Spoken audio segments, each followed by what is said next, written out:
Oh, say, can you see by the dawn's early light what so proudly we hailed at the twilight's last gleaming, whose broad stripes and bright stars through the perilous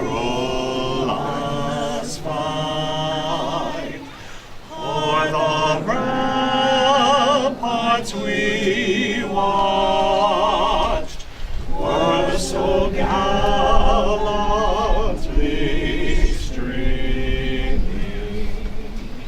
and the rocket's red glare amongst the stinging air gave proof through the night that our flag was still there.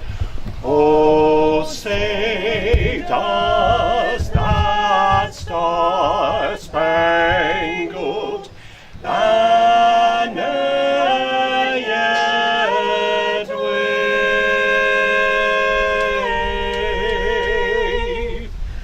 o'er the land of the free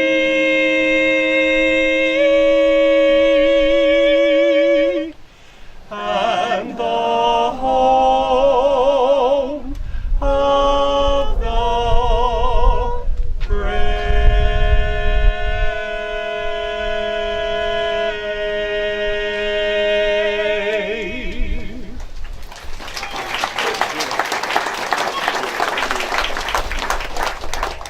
Of course, our premier cemetery in this country is Arlington, but there are over 125,000 Americans buried on foreign soil.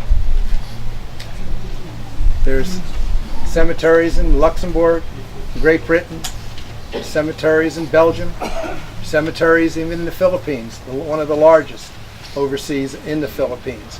We have one in Mexico City from the day of the Mexican War back in 1846 to 48.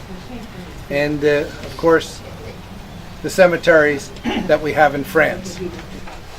There are 11 cemeteries in France that have our war dead. The largest at the Meuse-Argonne in World War I, where we buried many of our soldiers where they fell. And of course, the American Cemetery at Normandy, which just overlooks the Omaha beach with D-Day invasion. So you can see the beach itself and the English Channel where our men landed. And in that cemetery is Medal of Honor winners. Our job is a very simple one. It's just to remember. And since I did bring up the cemeteries overseas, especially the 11 in France, there's a story, which is true by the way, not apocryphal. 1966, former General de Gaulle and the President of France let Secretary of State Dean Rusk know in no uncertain terms that they were pulling out of the nuclear agreement with NATO. And he also, as an aside, said to Dean Rusk, also by the end of this year, I want all American troops off French soil. Dean Rusk's response is classic.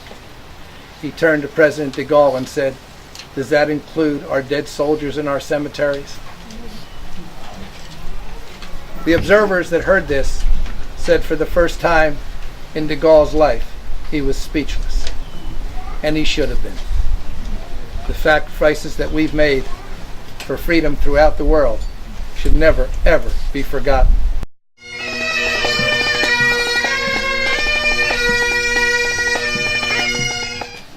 In In more than 25 years with our sea services, I've found that I'm always a better sailor when I have the privilege to serve with Marines, soldiers, airmen, and coasties. So thank you for letting me be with you today. I've often had the honor to serve with Marines during my naval career. I have long observed that Marines have, I think, the finest sense of history. Our Marines instill into every recruiting candidate a reverence for the Corps' history in particular and our nation's military history in general. And that sense of history is not just an exercise in dates and names and places, although that is a necessary part. But Marines are not alone in their reverence for our American story. All of our services teach us that a sense of history finds its real purpose in the memory that it creates in the new service member. Hopefully that member carries with him the duty of remembrance for the rest of his life. Those in the armed forces remember those who gave their lives in such battles as a sacrifice for our freedom. They remember those who fell. They remember those whose remains, or sometimes only whose memory, would return to their loved ones and hometowns to be mourned by those waiting for them.